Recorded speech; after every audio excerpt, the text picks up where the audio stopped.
Kesultanan Cirebon merupakan sebuah kesultanan ternama di Jawa Barat pada abad ke-15 dan 16, dan merupakan pangkalan penting dalam jalur perdagangan dan pelayaran antar pulau.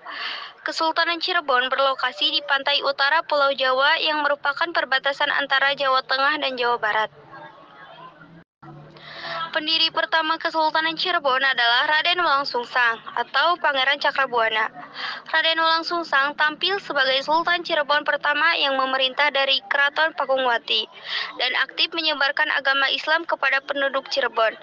Beliau adalah keturunan Pajajaran. Pangeran Walangsungsang merupakan putra Sri Baduga Maharaja Prabu Siliwangi dan istrinya yang pertama bernama Nyi Subang Larang. Beliau juga mempunyai dua orang saudara, yaitu Nyai Rara Santang dan Raden Kian Santang. Sebagai anak pertama laki-laki, ia tidak mendapatkan haknya sebagai putra mahkota Pakuan Pajajaran. Hal ini disebabkan karena ia memeluk agama Islam. Sementara saat abad ke-15, ajaran agama mayoritas di Pajajaran ada Sunda Wiwitan, Hindu, dan Buddha. Posisinya digantikan oleh adiknya Prabu Surawisesa. Raden Walangsungsang pun mendirikan Dalam Agung Pakungwati dan membentuk pemerintahan di Cirebon pada tahun 1430. Pada tahun 1479, Pangeran Cakrabuana menyerahkan kekuasaan Cirebon kepada Syarif Hidayatullah, setahun sebelum memikul tanggung jawab sebagai Sultan Cirebon. Syarif Hidayatullah ditunjuk sebagai pemimpin para wali menggantikan posisi Sunan Ampel yang sudah wafat. Kesultanan Cirebon juga memiliki hubungan yang erat dengan Kerajaan Demak. Kedua belah pihak bahu-membahu dalam upaya penyebaran Islam di Pulau Jawa, khususnya dalam menahan invasi kaum penjajah. Kedekatan kedua kesultanan tersebut diperkuat dengan pernikahan putra-putri kedua kesultanan. Di masa Sultan Syarif Hidayatullah, Kesultanan Cirebon mencapai puncak kejayaannya. Islam menyebar hampir ke seluruh Jawa Barat.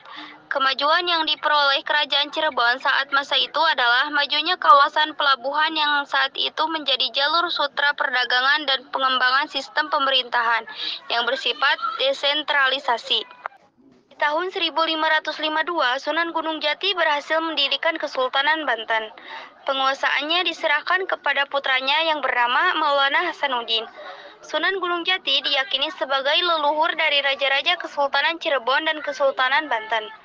Beliau wafat pada 19 September 1569 di usia 120 tahun dan dimakamkan di Komplek Pemakaman Gunung Sembung atau Gunung Jati Cirebon. Raden Walangsungsang atau Pangeran Cakrabuana adalah putra pertama dari Sri Baduga Maharaja Prabu Siliwangi dan Nyi Subang Larang. Setelah ibadah haji, namanya disebut juga sebagai Haji Abdullah Iman. Beliau memimpin Kesultanan Cirebon pada tahun 1430 sampai 1479. Pangeran Walangsungsang lahir pada tahun 1423 dan wafat pada tahun 1529, kurang lebih di umur 105 tahun. Syarif Hidayatullah atau lebih dikenal dengan nama Sunan Gunung Jati lahir pada tahun 1448 dari pasangan Syarif Abdullah dan Nyai Rara Santang. Sunan Gunung Jati adalah salah seorang dari Wali Songo. Beliau menjabat di Kesultanan Cirebon pada tahun 1479 sampai 1568 dengan gelar Maulana Jati. Beliau wafat pada 19 September 1569. Sultan Jainul Arifin atau penambahan Ratu I merupakan Sultan Cirebon ketiga yang berkuasa dari tahun 1568 sampai 1649. Beliau mewarisi tahta di usia 23 tahun. Beliau lahir pada tahun 1547 dan wafat pada tahun 1649. Sultan Abdul Karim adalah penguasa terakhir Kesultanan Cirebon. Sultan Abdul Karim atau Panambahan Girilaya memerintah Cirebon selama 18 tahun, dari tahun 1649 sampai 1666. Gelar beliau adalah Panambahan Ratu II. Beliau lahir pada tahun 1601 dan beliau wafat pada tahun 1666. Setelah para pemimpin Kesultanan Cirebon wafat, Kesultanan Cirebon mengalami kekosongan kekuasaan selama 12 tahun. juga berada di bawah Kesultanan Banten. Namun setelah para pangeran Cirebon kembali ke Cirebon, keluarga kerajaan terbelah dukungan untuk mendukung para pangeran menjadi sultan.